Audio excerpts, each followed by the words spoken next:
बहरहाल इस जनाजे को दफनाओ और इस लड़की को वापस छोड़ कर आओ। दाजी, वो अगर आप इजाजत दें तो इन्हें दफना दें। इनकी ख्वाहिश थी कि नामुमकिन, सवाल ही पैदा नहीं होता।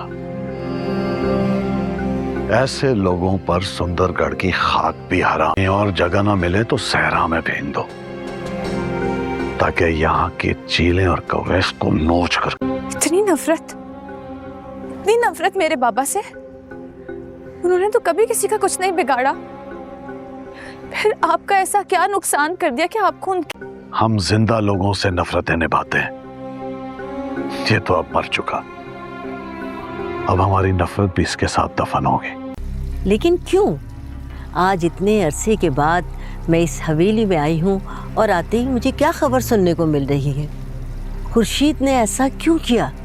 यहाँ जो भी हुआ आप सबको पता है और सब जानते हैं इस बात को कि मेरे बदले में खुर्शीद को ब्याना था मेरे भाई के साथ। उस बेचारे का भी हाल सबने देखा। वो तो बेचारा उसका बस नहीं चल रहा था कि वो बाबा की लाश को और मुझे कुत्तों के आगे डाल दे। डॉक्टर, आप तैयारी करें, मैं मस्जिद से किसी मौलवी को लेके आता हूँ गुस्ल देने के लिए। बेटा, वो सरकार ने तो मेरा एक दोस्त है साथ वाले गांव में, डॉक्टर है, वो कब्रिस्तान का इंतजाम कर देगा। ये मरने पर थोड़ी रोते हैं। मेरा बाप मरा होता तो ठीक है। फिर दूसरा प्यार जिंदगी में आने के बाद पहले प्यार के लिए जगह ही कम हो जाएगी। जिसे देखो वो अपने दुख की दास्तान लिए बैठा है। पर माँ तो माँ ही होती है बादशाह, और तुम पर सबसे ज्यादा हक मेरा है, इसलिए तुम्हें चाहिए। क्या करूं मैं, क्या कर सकता हूँ? हो गया अम्मा, मैं कितनी बार कह चुका हूँ मैं नहीं करना चाहता हूँ शादी। मुझसे ये उम्मीद मत रखें। तो फिर किससे उम्मीद रखूं? कि मेरी आंखें और मेरा दिल सिर्फ एक लड़की की तलाश में है, और अगर वो मुझे नहीं मिलेगी ना अम्मा तो मैं कुंवारा मर जाऊंगा। होश में आ बादशाह, एक राह चलती नाचने वाली हमारे खानदान की बहू बनेगी, ये हमारे जीते जी तो मुमकिन नहीं। लेकिन कह रहे थे कि उसका कोई पेशेंट मर गया था, उसका जनाजा लेकर आया था, फिर उसको दफनाने। हाल छोड़, ये बता किसका जनाजा लिए फिर रहा? वो एक मरीज था, दफना दिया है। तेरे अस्पताल में? ये तो किस तरीके से बात कर रहा है, चक्कर क्या है? ये मरीज कहीं तेरे हाथों से तो नहीं मारा गया? हम कौन? थोड़ा सब्र कर लें बादशाह, वो अभी मेरे साथ है, मैं बता दूंगा ना आपको। वो लड़की जिसके बाप का जनाजा वो सुबह यहाँ लाया था, उसी के साथ है डॉक्टर। इतनी जवान कैसे हो सकती है? क्योंकि वो अपने बेटे से सिर्फ 16 साल बड़ी है। वाकई अम्मा का सब्र जवाब दे गया। इतना बंजर सुंदरगढ़ की जमीन का कोई टुकड़ा नहीं। एक तरीका है मेरे पास। एक औरत खरीदी जाए, उससे बच्चा पैदा किया जाए और वो बच्चा साहब जान की गोद में डाल। बड़ी अम्मा बात को समझे। एक तो लड़की हमें छोटी उम्र की मिल जाएगी और दूसरा ये लोग गरीब हैं, पैसे के बदले में लड़की छोड़कर चले जाएंगे, और तीसरा लड़की हसीन है। चौथा जब हम इसको खरीद लेंगे तो छोटी सी 16 साल की लड़की अपनी माँ का दामन अपनी छोटी सी मुट्ठी में दबोचे। कितने साल की है? जी 15 सर्दियाँ गुजर गई। इसका मतलब है कि 16वां साल लगा है। इसे यहीं छोड़ जाओ। ऐसा नहीं कर, मैं आपके पाँव पड़ती हूँ। मेरा घर वाला तो नशा ही है, वो लड़की बेच देगा मेरे पैसे लेकर। ऐसा नहीं कर रहे, मैं खुदा को। जुलेखा,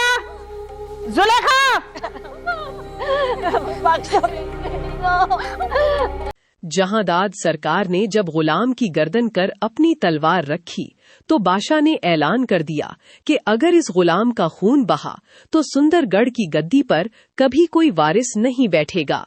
सुंदरगढ़ की हवेली इस वक्त एक जंग का मैदान बनी हुई है। जहांदाद सरकार ने पहले ही कह दिया था कि वो आशिक अली की लाश को कुत्तों के आगे डालने से भी गरेज नहीं करेंगे। उनका तकब्बुर उन्हें ये मानने नहीं दे रहा था कि उनका अपना बेटा बाशा एक राह चलती नाचने वाली सुंदरी के खिलाफ खड़ा हो जाएगा। सुंदरी जो अपने बाप की कब्र पर मिट्टी डालने के लिए तड़प रही थी, उसने देख लिया कि इस हवेली में सिर्फ नफरत की फसलें उगती हैं। साहिब जान ने मुंशी के साथ मिलकर एक नया मंसूबा बनाया कि गुलाम को जहर दे दिया जाए, क्योंकि वो जानती थीं कि गुलाम ही वो असली वारिस है जिसे उन्होंने बरसों पहले लाजू से छीना था। गुलाम जो एक तबीब है, उसने साहिब जान की आंखों में मौत देख ली थी। उसने कहा कि आप मेरी शनाख्त मुझसे छीन सकती हैं, मगर मेरा नसीब नहीं। बादशाह ने जब ये सुना कि गुलाम दरअसल उसका सगा भाई है जिसे एक नौकर की तरह रखा गया, तो उसने जहांदाद सरकार को ललकारा। उसने कहा कि होश में आए बाबा, एक राह चलती नाचने वाली हमारे खानदान की बहू बनेगी। हवेली के अंधेरे दालानों में लाजो की चीखें बरसों से गूंज रही थीं, मगर आज उन चीखों में एक अजीब सी ताकत थी। उसने साहिब जान के सामने खड़े होकर कहा कि नसीबों वालों के हाथ ही माएं मरती हैं। सुंदरी ने देख लिया कि कैसे एक औरत की मौत पर दूसरी औरत मिठाई बांटती है। जहांदाद सरकार ने गुस्से में तलवार चलाई, मगर बादशाह ने वो वार अपने ऊपर ले लिया। पूरी हवेली में सन्नाटा छा गया। जहांदाद सरकार का तकब्बुर उनके अपने बेटे के खून में डूब गया। सुंदरी ने गुलाम का हाथ थामा और उसे इस मौत के मैदान से बाहर ले जाने का फैसला किया, मगर गुलाम ने इनकार कर दिया। उसने कहा कि वो इस हवेली का नया निजाम कायम करेगा, जहां गरीब की लाश को भी जगह मिलेगी। सुंदरगढ़ की खाक जो आशिक अली के लिए हराम थी, आज वहां जहांदाद सरकार का गुरूर दफन हो रहा है। मुंशी जो मौत के फरिश्ते से तालीम लेकर आया था, वो आज खुद मौत के डर से कांप रहा है। साहिब जान ने जब देखा कि उनका बेटा बादशाह उनकी अपनी जिद की वजह से मौत की आगोश में है, तो उन्होंने अपना सर दीवार से मार लिया। सुंदरगढ़ में अब वो राज खुल चुका है जो 16 साल से दफन था। सिंदरी ने जब पूछा कि क्यों भेजा आपने यहाँ, तो उसे समझ आ गई कि उसे इस हवेली की तारीख बदलने के लिए आना था। बादशाह का खून सहन में बह रहा था और जहांदाद सरकार गुमसुम खड़े थे। गुलाम ने फौरन अपने तबीब होने का फर्ज निभाया और बादशाह के जख्म पर पट्टी बांधने लगा। वो चिल्लाया, अस्पताल, शिफा खाना ले जाना होगा, मगर जहांदाद ने कहा कि कोई सिपाही हवेली में दाखिल नहीं होगा। सुंदरी ने जहांदाद सरकार से पूछा, आप इतनी परवाह सबकी करते हैं या मुझसे कोई हमदर्दी है? जहांदाद ने कोई जवाब नहीं दिया। साहिब जान ने मुंशी से कहा कि तमाम सबूत मिटा दो, मगर मुंशी ने साहिब जान को ही धोखा दे दिया और हवेली के असरार शहर के काजी को बता दिए। लाजो ने गुलाम को सीने से लगा लिया और रोने लगी। खुर्शीद ने कमरे की खिड़की से देखा और कहा कि इंसान की दुनिया कितनी जल्दी बदल जाती है। सुंदरी ने ऐलान किया कि वो बादशाह की जिंदगी के लिए दुआ करेगी, मगर जहांदाद सरकार को कभी माफ नहीं करेगी। हवेली में दाखिल होने वाला हर शख्स आज खौफजदा था। जहांदाद सरकार ने जब देखा कि उनका बेटा मरने वाला है, तो उन्होंने आशिक अली की कब्र के लिए सुंदरगढ़ की जमीन का सबसे बेहतरीन टुकड़ा दे दिया, मगर अब बहुत देर हो चुकी थी। सुंदरी ने कहा कि मेरे बाबा की लाश का लिहाज नहीं था आपको, अब अपने बेटे की लाश का मातम करें। सुंदरगढ़ की तारीख का ये सबसे काला दिन था, जिसने हर रिश्ते का एहतराम खत्म कर दिया। जहांदाद सरकार ने जब गुलाम की गर्दन कर अपनी तलवार रखी, तो बादशाह ने ऐलान कर दिया कि अगर इस गुलाम का खून बहा तो सुंदरगढ़ की गद्दी पर कभी कोई वारिस नहीं बैठेगा। सुंदरगढ़ की हवेली इस वक्त एक जंग का मैदान बनी हुई है। जहांदाद सरकार ने पहले ही कह दिया था कि वो आशिक अली की लाश को कुत्तों के आगे डालने से भी गरेज नहीं करेंगे। उनका तकब्बुर उन्हें ये मानने नहीं दे रहा था कि उनका अपना बेटा बादशाह एक राह चलती नाचने वाली सुंदरी के खिलाफ खड़ा हो जाएगा। सुंदरी जो अपने बाप की कब्र पर मिट्टी डालने के लिए तड़प रही थी, उसने देख लिया कि इस हवेली में सिर्फ नफरत की फसलें उगती हैं। साहिब जान ने मुंशी के साथ मिलकर एक नया मंसूबा बनाया कि गुलाम को जहर दे दिया जाए, क्योंकि वो जानती थीं कि गुलाम ही वो असली वारिस है जिसे उन्होंने बरसों पहले लाजू से छीना था। गुलाम जो एक तबीब है, उसने साहिब जान की आंखों में मौत देख ली थी। उसने कहा कि आप मेरी शनाख्त मुझसे छीन सकती हैं, मगर मेरा नसीब नहीं। बादशाह ने जब ये सुना कि गुलाम दरअसल उसका सगा भाई है जिसे एक नौकर की तरह रखा गया, तो उसने जहांदाद सरकार को ललकारा। उसने कहा कि होश में आए बाबा, एक राह चलती नाचने वाली हमारे खानदान की बहू बनेगी। हवेली के अंधेरे दालानों में लाजो की चीखें बरसों से गूंज रही थीं, मगर आज उन चीखों में एक अजीब सी ताकत थी। उसने साहिब जान के सामने खड़े होकर कहा कि नसीबों वालों के हाथ ही माएं मरती हैं। सुंदरी ने देख लिया कि कैसे एक औरत की मौत पर दूसरी औरत मिठाई बांटती है। जहांदाद सरकार ने गुस्से में तलवार चलाई, मगर बादशाह ने वो वार अपने ऊपर ले लिया। पूरी हवेली में सन्नाटा छा गया। जहांदाद सरकार का तकब्बुर उनके अपने बेटे के खून में डूब गया। सुंदरी ने गुलाम का हाथ थामा और उसे इस मौत के मैदान से बाहर ले जाने का फैसला किया, मगर गुलाम ने इनकार कर दिया। उसने कहा कि वो इस हवेली का नया निजाम कायम करेगा, जहां गरीब की लाश को भी जगह मिलेगी। सुंदरगढ़ की खाक जो आशिक अली के लिए हराम थी, आज वहां जहांदाद सरकार का गुरूर दफन हो रहा है। मुंशी जो मौत के फरिश्ते से तालीम लेकर आया था, वो आज खुद मौत के डर से कांप रहा है। साहिब जान ने जब देखा कि उनका बेटा बादशाह उनकी अपनी जिद की वजह से मौत की आगोश में है, तो उन्होंने अपना सर दीवार से मार लिया। सुंदरगढ़ में अब वो राज खुल चुका है जो 16 साल से दफन था। सिंदरी ने जब पूछा कि क्यों भेजा आपने यहाँ, तो उसे समझ आ गई कि उसे इस हवेली की तारीख बदलने के लिए आना था। बादशाह का खून सहन में बह रहा था और जहांदाद सरकार गुमसुम खड़े थे। गुलाम ने फौरन अपने तबीब होने का फर्ज निभाया और बादशाह के जख्म पर पट्टी बांधने लगा। वो चिल्लाया, अस्पताल, शिफा खाना ले जाना होगा, मगर जहांदाद ने कहा कि कोई सिपाही हवेली में दाखिल नहीं होगा। सुंदरी ने जहांदाद सरकार से पूछा, आप इतनी परवाह सबकी करते हैं या मुझसे कोई हमदर्दी है? जहांदाद ने कोई जवाब नहीं दिया। साहिब जान ने मुंशी से कहा कि तमाम सबूत मिटा दो, मगर मुंशी ने साहिब जान को ही धोखा दे दिया और हवेली के असरार शहर के काजी को बता दिए। लाजो ने गुलाम को सीने से लगा लिया और रोने लगी। खुर्शीद ने कमरे की खिड़की से देखा और कहा कि इंसान की दुनिया कितनी जल्दी बदल जाती है। सुंदरी ने ऐलान किया कि वो बादशाह की जिंदगी के लिए दुआ करेगी, मगर जहांदाद सरकार को कभी माफ नहीं करेगी। हवेली में दाखिल होने वाला हर शख्स आज खौफजदा था। जहांदाद सरकार ने जब देखा कि उनका बेटा मरने वाला है, तो उन्होंने आशिक अली की कब्र के लिए सुंदरगढ़ की जमीन का सबसे बेहतरीन टुकड़ा दे दिया, मगर अब बहुत देर हो चुकी थी। सुंदरी ने कहा कि मेरे बाबा की लाश का लिहाज नहीं था आपको, अब अपने बेटे की लाश का मातम करें। सुंदरगढ़ की तारीख का ये सबसे काला दिन था, जिसने हर रिश्ते का एहतराम खत्म कर दिया। जहांदाद सरकार ने जब गुलाम की गर्दन कर अपनी तलवार रखी, तो बादशाह ने ऐलान कर दिया कि अगर इस गुलाम का खून बहा तो सुंदरगढ़ की गद्दी पर कभी कोई वारिस नहीं बैठेगा। सुंदरगढ़ की हवेली इस वक्त एक जंग का मैदान बनी हुई है। जहांदाद सरकार ने पहले ही कह दिया था कि वो आशिक अली की लाश को कुत्तों के आगे डालने से भी गरेज नहीं करेंगे। उनका तकब्बुर उन्हें ये मानने नहीं दे रहा था कि उनका अपना बेटा बादशाह एक राह चलती नाचने वाली सुंदरी के खिलाफ खड़ा हो जाएगा।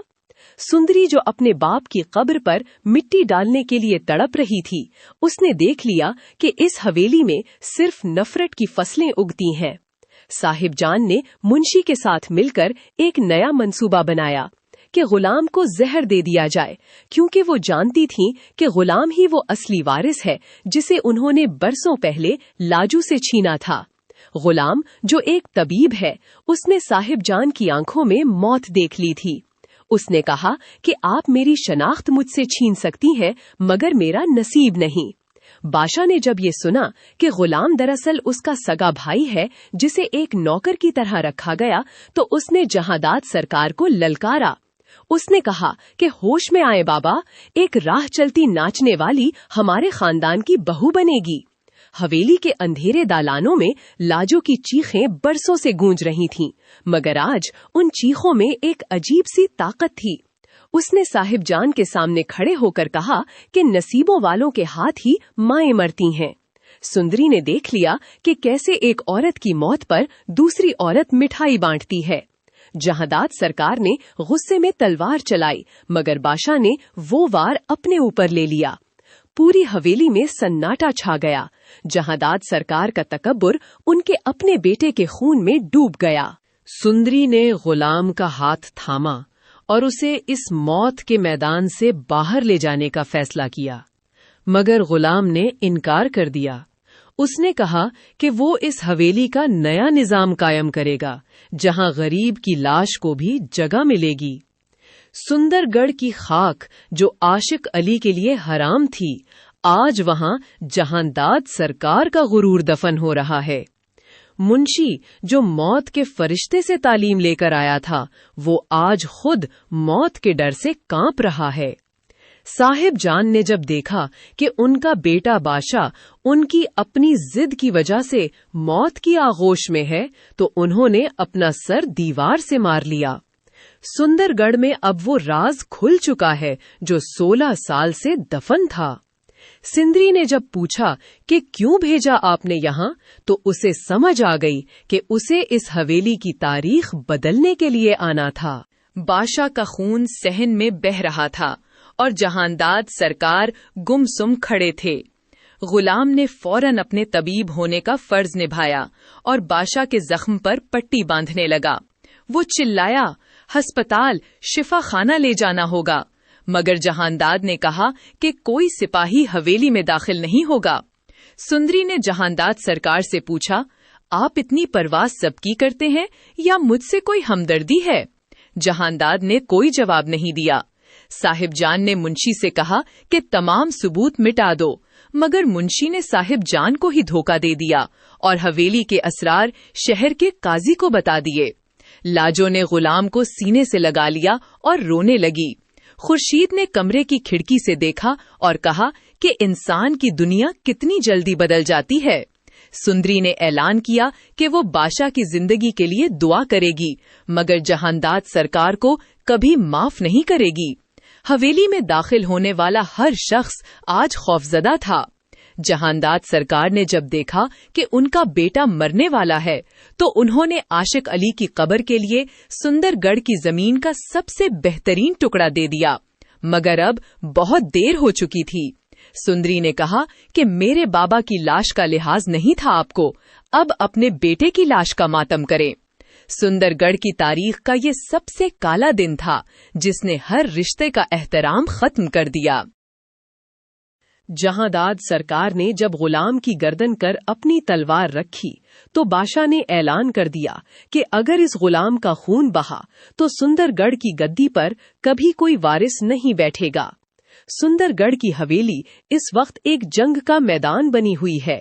जहांदाद सरकार ने पहले ही कह दिया था कि वो आशिक अली की लाश को कुत्तों के आगे डालने से भी गरेज नहीं करेंगे। उनका तकब्बुर उन्हें ये मानने नहीं दे रहा था कि उनका अपना बेटा बादशाह एक राह चलती नाचने वाली सुंदरी के खिलाफ खड़ा हो जाएगा। सुंदरी जो अपने बाप की कब्र पर मिट्टी डालने के लिए तड़प रही थी, उसने देख लिया कि इस हवेली में सिर्फ नफरत की फसलें उगती हैं। साहिब जान ने मुंशी के साथ मिलकर एक नया मंसूबा बनाया कि गुलाम को जहर दे दिया जाए, क्योंकि वो जानती थीं कि गुलाम ही वो असली वारिस है जिसे उन्होंने बरसों पहले लाजू से छीना था। गुलाम जो एक तबीब है, उसने साहिब जान की आंखों में मौत देख ली थी। उसने कहा कि आप मेरी शनाख्त मुझसे छीन सकती हैं, मगर मेरा नसीब नहीं। बादशाह ने जब ये सुना कि गुलाम दरअसल उसका सगा भाई है जिसे एक नौकर की तरह रखा गया, तो उसने जहांदाद सरकार को ललकारा। उसने कहा कि होश में आए बाबा, एक राह चलती नाचने वाली हमारे खानदान की बहू बनेगी। हवेली के अंधेरे दालानों में लाजो की चीखें बरसों से गूंज रही थीं, मगर आज उन चीखों में एक अजीब सी ताकत थी। उसने साहिब जान के सामने खड़े होकर कहा कि नसीबों वालों के हाथ ही माएं मरती हैं। सुंदरी ने देख लिया कि कैसे एक औरत की मौत पर दूसरी औरत मिठाई बांटती है। जहांदाद सरकार ने गुस्से में तलवार चलाई, मगर बादशाह ने वो वार अपने ऊपर ले लिया। पूरी हवेली में सन्नाटा छा गया। जहांदाद सरकार का तकब्बुर उनके अपने बेटे के खून में डूब गया। सुंदरी ने गुलाम का हाथ थामा और उसे इस मौत के मैदान से बाहर ले जाने का फैसला किया, मगर गुलाम ने इनकार कर दिया। उसने कहा कि वो इस हवेली का नया निजाम कायम करेगा, जहां गरीब की लाश को भी जगह मिलेगी। सुंदरगढ़ की खाक जो आशिक अली के लिए हराम थी, आज वहां जहांदाद सरकार का गुरूर दफन हो रहा है। मुंशी जो मौत के फरिश्ते से तालीम लेकर आया था, वो आज खुद मौत के डर से कांप रहा है। साहिब जान ने जब देखा कि उनका बेटा बादशाह उनकी अपनी जिद की वजह से मौत की आगोश में है, तो उन्होंने अपना सर दीवार से मार लिया। सुंदरगढ़ में अब वो राज खुल चुका है जो 16 साल से दफन था। सिंदरी ने जब पूछा कि क्यों भेजा आपने यहाँ, तो उसे समझ आ गई कि उसे इस हवेली की तारीख बदलने के लिए आना था। बादशाह का खून सहन में बह रहा था और जहांदाद सरकार गुमसुम खड़े थे। गुलाम ने फौरन अपने तबीब होने का फर्ज निभाया और बादशाह के जख्म पर पट्टी बांधने लगा। वो चिल्लाया, अस्पताल, शिफा खाना ले जाना होगा, मगर जहांदाद ने कहा कि कोई सिपाही हवेली में दाखिल नहीं होगा। सुंदरी ने जहांदाद सरकार से पूछा, आप इतनी परवाह सबकी करते हैं या मुझसे कोई हमदर्दी है? जहांदाद ने कोई जवाब नहीं दिया। साहिब जान ने मुंशी से कहा कि तमाम सबूत मिटा दो, मगर मुंशी ने साहिब जान को ही धोखा दे दिया और हवेली के असरार शहर के काजी को बता दिए। लाजो ने गुलाम को सीने से लगा लिया और रोने लगी। खुर्शीद ने कमरे की खिड़की से देखा और कहा कि इंसान की दुनिया कितनी जल्दी बदल जाती है। सुंदरी ने ऐलान किया कि वो बादशाह की जिंदगी के लिए दुआ करेगी, मगर जहांदाद सरकार को कभी माफ नहीं करेगी। हवेली में दाखिल होने वाला हर शख्स आज खौफजदा था।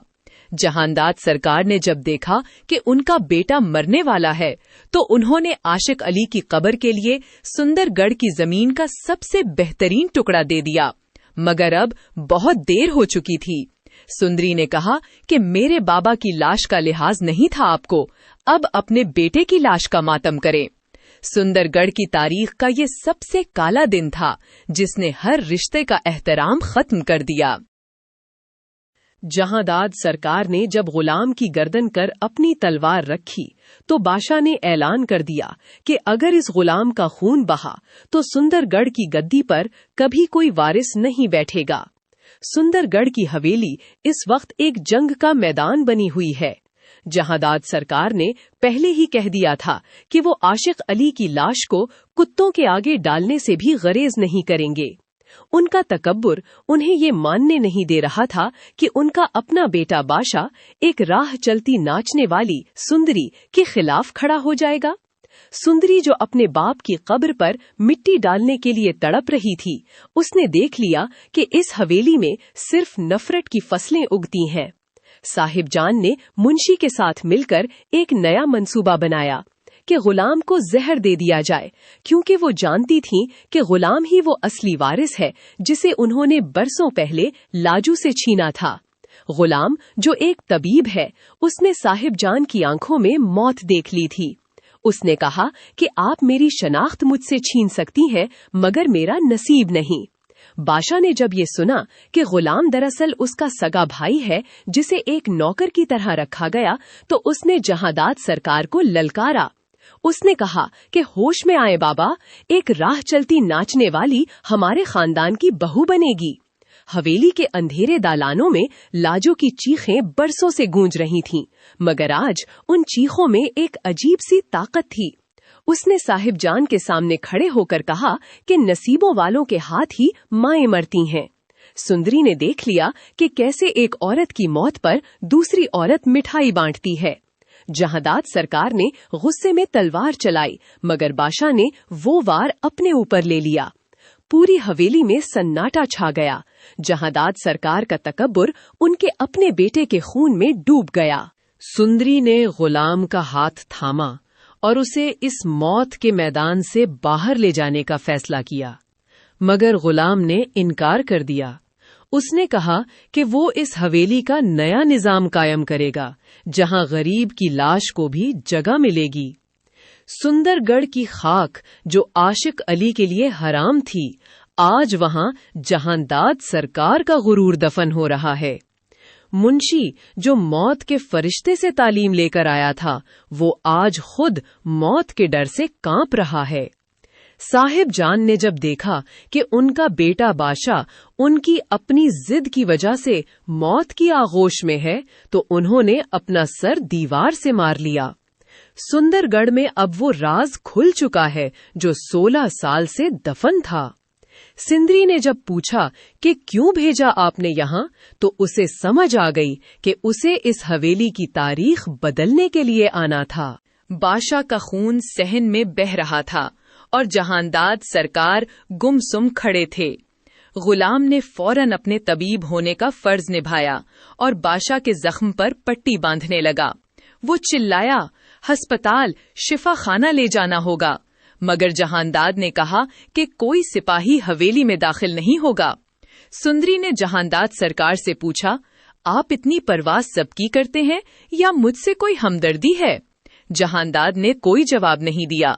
साहिब जान ने मुंशी से कहा कि तमाम सबूत मिटा दो, मगर मुंशी ने साहिब जान को ही धोखा दे दिया और हवेली के असरार शहर के काजी को बता दिए।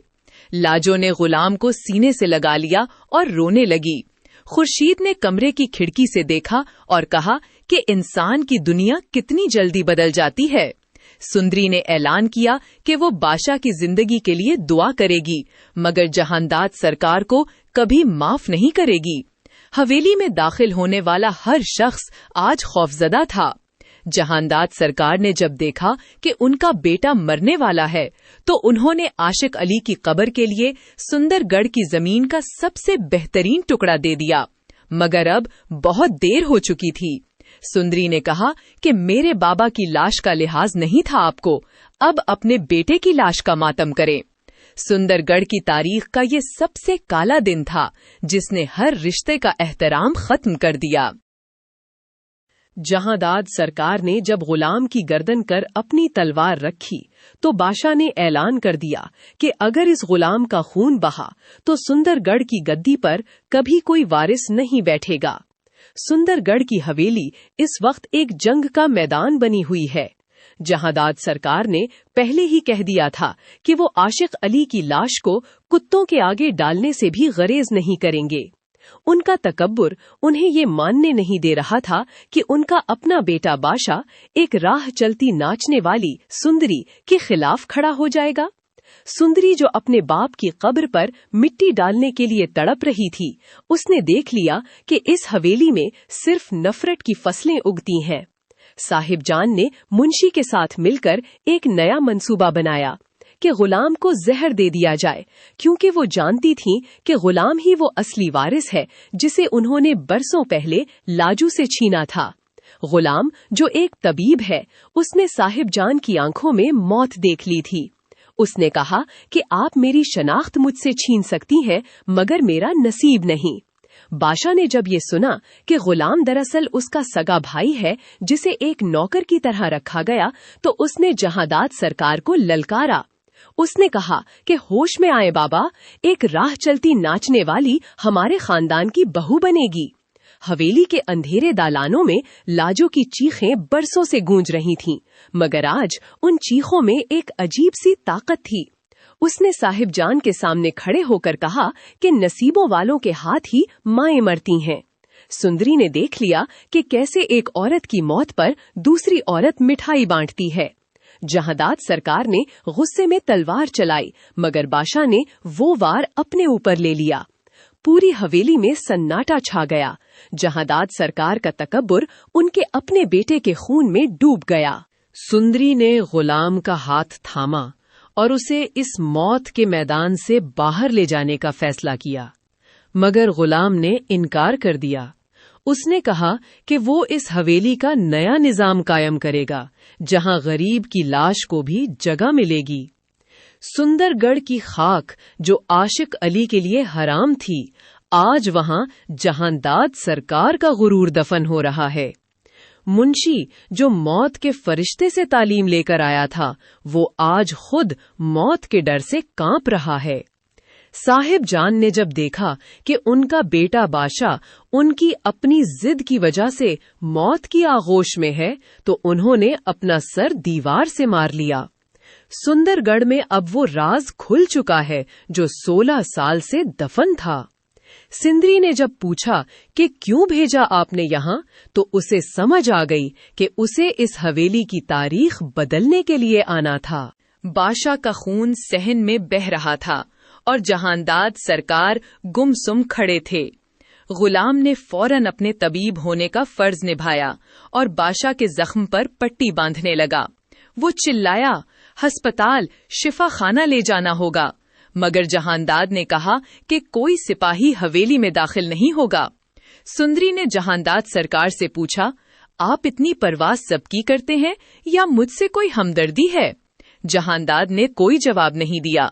साहिब जान ने मुंशी से कहा कि तमाम सबूत मिटा दो, मगर मुंशी ने साहिब जान को ही धोखा दे दिया और हवेली के असरार शहर के काजी को बता दिए। लाजो ने गुलाम को सीने से लगा लिया और रोने लगी।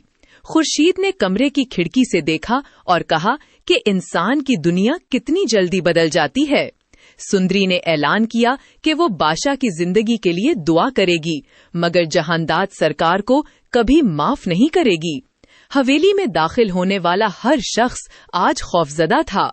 जहांदाद सरकार ने जब देखा कि उनका बेटा मरने वाला है, तो उन्होंने आशिक अली की कब्र के लिए सुंदरगढ़ की जमीन का सबसे बेहतरीन टुकड़ा दे दिया, मगर अब बहुत देर हो चुकी थी। सुंदरी ने कहा कि मेरे बाबा की लाश का लिहाज नहीं था आपको, अब अपने बेटे की लाश का मातम करें। सुंदरगढ़ की तारीख का ये सबसे काला दिन था, जिसने हर रिश्ते का एहतराम खत्म कर दिया। जहांदाद सरकार ने जब गुलाम की गर्दन कर अपनी तलवार रखी, तो बादशाह ने ऐलान कर दिया कि अगर इस गुलाम का खून बहा तो सुंदरगढ़ की गद्दी पर कभी कोई वारिस नहीं बैठेगा। सुंदरगढ़ की हवेली इस वक्त एक जंग का मैदान बनी हुई है। जहांदाद सरकार ने पहले ही कह दिया था कि वो आशिक अली की लाश को कुत्तों के आगे डालने से भी गरेज नहीं करेंगे। उनका तकब्बुर उन्हें ये मानने नहीं दे रहा था कि उनका अपना बेटा बादशाह एक राह चलती नाचने वाली सुंदरी के खिलाफ खड़ा हो जाएगा।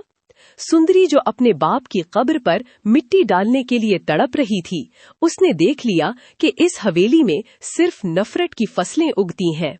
साहिब जान ने मुंशी के साथ मिलकर एक नया मंसूबा बनाया कि गुलाम को जहर दे दिया जाए, क्योंकि वो जानती थीं कि गुलाम ही वो असली वारिस है जिसे उन्होंने बरसों पहले लाजू से छीना था। गुलाम जो एक तबीब है, उसने साहिब जान की आंखों में मौत देख ली थी।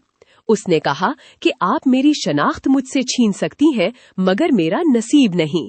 बादशाह ने जब ये सुना कि गुलाम दरअसल उसका सगा भाई है जिसे एक नौकर की तरह रखा गया, तो उसने जहांदाद सरकार को ललकारा। उसने कहा कि होश में आए बाबा, एक राह चलती नाचने वाली हमारे खानदान की बहू बनेगी। हवेली के अंधेरे दालानों में लाजो की चीखें बरसों से गूंज रही थीं, मगर आज उन चीखों में एक अजीब सी ताकत थी। उसने साहिब जान के सामने खड़े होकर कहा कि नसीबों वालों के हाथ ही माएं मरती हैं। सुंदरी ने देख लिया कि कैसे एक औरत की मौत पर दूसरी औरत मिठाई बांटती है। जहांदाद सरकार ने गुस्से में तलवार चलाई, मगर बादशाह ने वो वार अपने ऊपर ले लिया। पूरी हवेली में सन्नाटा छा गया। जहांदाद सरकार का तकब्बुर उनके अपने बेटे के खून में डूब गया। सुंदरी ने गुलाम का हाथ थामा और उसे इस मौत के मैदान से बाहर ले जाने का फैसला किया, मगर गुलाम ने इनकार कर दिया। उसने कहा कि वो इस हवेली का नया निजाम कायम करेगा, जहां गरीब की लाश को भी जगह मिलेगी। सुंदरगढ़ की खाक जो आशिक अली के लिए हराम थी, आज वहां जहांदाद सरकार का गुरूर दफन हो रहा है। मुंशी जो मौत के फरिश्ते से तालीम लेकर आया था, वो आज खुद मौत के डर से कांप रहा है। साहिब जान ने जब देखा कि उनका बेटा बादशाह उनकी अपनी जिद की वजह से मौत की आगोश में है, तो उन्होंने अपना सर दीवार से मार लिया। सुंदरगढ़ में अब वो राज खुल चुका है जो 16 साल से दफन था। सिंदरी ने जब पूछा कि क्यों भेजा आपने यहाँ, तो उसे समझ आ गई कि उसे इस हवेली की तारीख बदलने के लिए आना था। बादशाह का खून सहन में बह रहा था और जहांदाद सरकार गुमसुम खड़े थे। गुलाम ने फौरन अपने तबीब होने का फर्ज निभाया और बादशाह के जख्म पर पट्टी बांधने लगा। वो चिल्लाया, अस्पताल, शिफा खाना ले जाना होगा। मगर जहांदाद ने कहा कि कोई सिपाही हवेली में दाखिल नहीं होगा। सुंदरी ने जहांदाद सरकार से पूछा, आप इतनी परवाह सबकी करते हैं या मुझसे कोई हमदर्दी है? जहांदाद ने कोई जवाब नहीं दिया। साहिब जान ने मुंशी से कहा कि तमाम सबूत मिटा दो, मगर मुंशी ने साहिब जान को ही धोखा दे दिया और हवेली के असरार शहर के काजी को बता दिए। लाजो ने गुलाम को सीने से लगा लिया और रोने लगी। खुर्शीद ने कमरे की खिड़की से देखा और कहा कि इंसान की दुनिया कितनी जल्दी बदल जाती है। सुंदरी ने ऐलान किया कि वो बादशाह की जिंदगी के लिए दुआ करेगी, मगर जहांदाद सरकार को कभी माफ नहीं करेगी। हवेली में दाखिल होने वाला हर शख्स आज खौफजदा था। जहांदाद सरकार ने जब देखा कि उनका बेटा मरने वाला है, तो उन्होंने आशिक अली की कब्र के लिए सुंदरगढ़ की जमीन का सबसे बेहतरीन टुकड़ा दे दिया। मगर अब बहुत देर हो चुकी थी। सुंदरी ने कहा कि मेरे बाबा की लाश का लिहाज नहीं था आपको, अब अपने बेटे की लाश का मातम करें। सुंदरगढ़ की तारीख का ये सबसे काला दिन था, जिसने हर रिश्ते का एहतराम खत्म कर दिया।